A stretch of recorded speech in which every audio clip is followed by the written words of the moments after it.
破镜还是回声？当微波炉体质再度升温，迪丽热巴与黄景瑜的同城巧合，如何把八卦变成一堂成常课？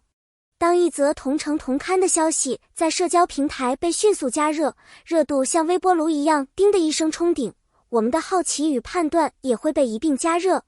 可热搜终将降温，留下的不是盖章或拆章，而是关于成熟、边界与自我价值的作业。本篇尝试把这场围观写成一堂送给每个成年人的成长课。热搜滚烫，心要清醒。复合的传闻让无数眼球在瞬间聚拢，有人欢呼磕糖，有人冷静旁观，也有人立刻写出时间线。但越是滚烫的时候，越需要给心降温，把听说与事实分开，把想象与证据分开，把情绪与判断分开。真正的成熟是在巨浪里变方向，而不是随浪起伏。微波炉体质，流量时代的标签学。所谓微波炉体质，不是指个人性格，而是指一种舆论机制。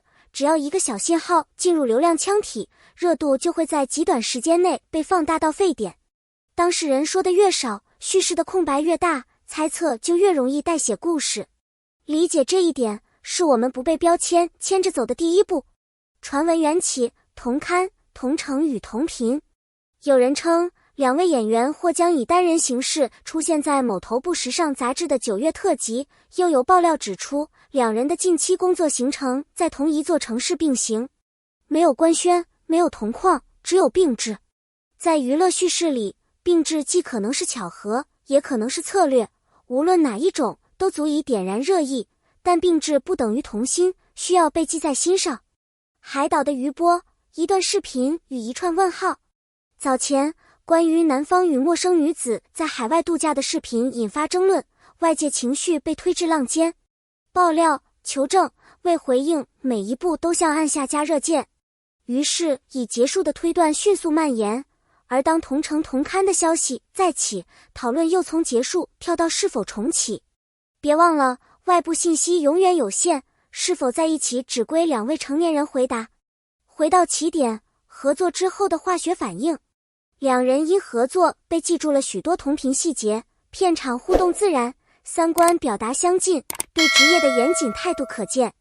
网络善于把点连成线，把线织成网，同款、同行、同城，转瞬被解读为同心。相似不等于相爱，默契不等于证据。真正的理性是允许喜欢，但拒绝自动补全。旅行的拼图，从欧洲到东南亚的路人视角。偶遇成为现代八卦的底片，模糊的照片，片段的坐标，主观的叙述被拼成一张同行地图。可当私人生活以偶遇为名进入公共叙事，我们是否在不知不觉中把旁观升级为侵犯？边界感是围观者最该修的课。沉默的含义，不否认不等于承认。多年里，二人鲜少正面回应所谓恋情。公共语境中，不否认常被当作默认。然而沉默的价值，正是给作品留空间，给私人留边界，给关系留体面。沉默不是软弱，而是对自我叙事权的守护。把故事先讲给自己听，女性30加的行业坐标。她迈入30而立的黄金路段，面对的是角色厚度与表达疆域的双重升级，是继续承载大众的浪漫想象，还是转向更具层次的叙事？无论外部如何喧闹，真正的命题是如何把流量转化为作品力，把热度沉淀为长期的审美信任。他的气质与口碑，被看见的稳定器。他以硬朗气质与现实题材积累口碑，节制与克制成为可感的标签。外界因此推断，若两人携手，或能彼此成就。但成就从不是单向馈赠，而是彼此选择，互为支点的成长。职业上的互补，并不必然延伸为情感的确定。同一时间的巧合，宣发、排期与叙事工程。娱乐工业是精密的日程协作，宣发周期、商务排期、通告节奏像齿轮咬合。经久节点的并行曝光，可能是行业规律，也可能是叙事编排。我们无需草木皆兵，更不要自动串联。读懂媒介语法是合格观众的基础素养。别被热度牵引，打造你的谣言免疫力。第一，把听说与事实分开；第二，把感受与判断分开；第三，把旁观与越界分开。你可以讨论，但不必跟风；可以好奇，但拒绝围猎。每一次克制，都是一次对文明讨论秩序的维护。当爱情成为公共产品，光与影的代价；当爱情被推到强光下，它就不再只有你和我，而变成你、我与世界。每一次眼神，每一段行程，每一次沉默，都会被放大、截取、拼接。艺人要学会在万倍镜头下保护心，我们也要学会在万倍好奇里守住边界。祝福要有，窥探要少。女性的选择权从被期待到我决定，她需要的不是借谁的东风，而是用什么方式做自己。当公众把年龄、婚恋、事业排列组合成标准答案时，真正的勇气是把答案交还给自己。爱的时候勇敢爱，不爱的时候体面走，想拍的时候用力拍，不想拍的时候坚定拒。男性的自我修炼，从人设到人格，他需要把可靠的印象从屏幕延伸至日常，谨言慎行，珍惜信任，敬畏镜头，更敬畏生活。人设可以设计，人品必须实践。稳定不在台词里，而是藏在细节里、时间里、选择里。同城不等于同心，巧的另一种解释。同城、同刊、同节奏，在宏观层面也可能只是头部艺人共振的行业现象。像潮汐一样，日程被固定节点牵引，把巧先放一放，把好作品拉回中央。真正能让观众与演员长期复合的，从不是绯闻，而是角色与质地。当事件成为镜子，你看见了谁？每一次热搜都是一面镜子，有人看见磕点，有人看见套路，有人看见自己对爱的焦虑与对年龄的恐慌。如果一条传闻能促使我们审视内心，整理欲望与边界，它就已经把八卦悄悄变成了成长礼物。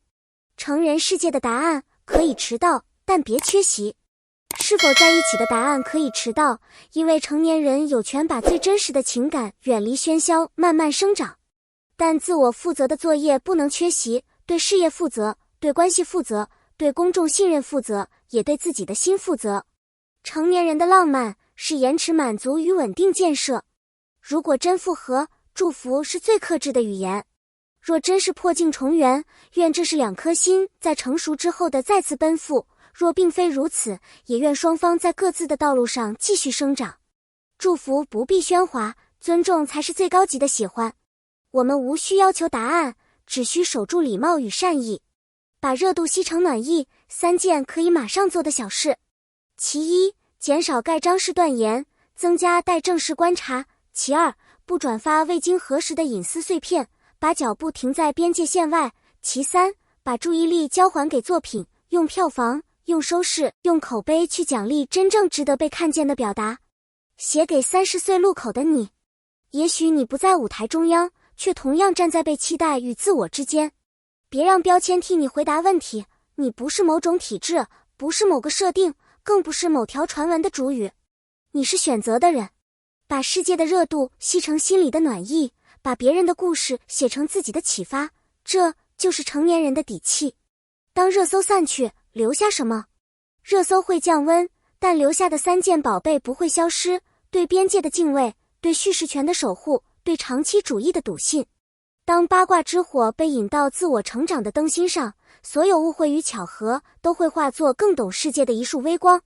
当他的故事照亮你的路径，他的沉默与选择，他的节制与克制，他们在风口上的进退，比任何一句官宣更能启发我们。如果你的生活也正被打量，请先保护好边界，再慢慢给出答案。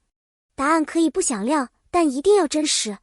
关于职业的更深一步，对女性演员而言，30+不是倒计时，而是累积值，审美更成熟，技艺更稳健，叙事更立体。对男性演员而言，可靠不是履历词条，而是日常准则。愿每一次热度都被导向更长的创作赛道与职业耐力。向成年人的体面致敬。体面不是冷漠，而是有温度的克制；不是拒绝讨论，而是拒绝伤害。与其热烈围观，不如真诚期待；与其沉迷猜测，不如耐心等作品说话。体面是在喧嚣里为彼此留下喘息。叙事修养在喧哗里写下安静。当信息像潮水涌来，叙事修养就是一支稳住纸张的笔，先厘清事实，再辨识动机，最后表达立场。学会不被剪辑性谣言牵着走，学会在话术陷阱面前按下暂停键，是每个现代人的必修课。媒介识读，识别拼图新闻的方法。看时间轴，是否存在被刻意拼接的空窗？看来源链，是否只有2手3手转述？看叙述法，是否以情绪替代证据，以细节幻觉代替真实？当你能在3步内完成辨识，你就具备了对抗微波炉体制的基本免疫力。关系的边界，公众、作品与私人。公众角色与私人身份并非天然对立，他们需要清晰的分工。作品属于公众，生活属于当事人，表达可以被批评，隐私必须被尊重。只有当这条线被看见，围观才不会沦为伤害。把答案留给时间，把祝福留在心里。无论真相如何，我们都可以选择做更好的观众，理性但不冷淡，温柔且有边界。愿每一次热度，最终都能熄成生活里的一盏小灯，照见前路，也照亮彼此。感谢你读到这里。如果你喜欢这样的深度解读与走心表达，欢迎订阅、点赞、转发，也请在评论区留下你的看法与共鸣。你如何看待同刊、同城的巧合？是行业共振，还是关系回升？面对留言，你更倾向于沉默观望，还是及时解释？作为观众，我们还能怎样给艺人更多的尊重与空间？你的每一次留言，都是这场讨论最重要的续写。谢谢你，我们评论区见。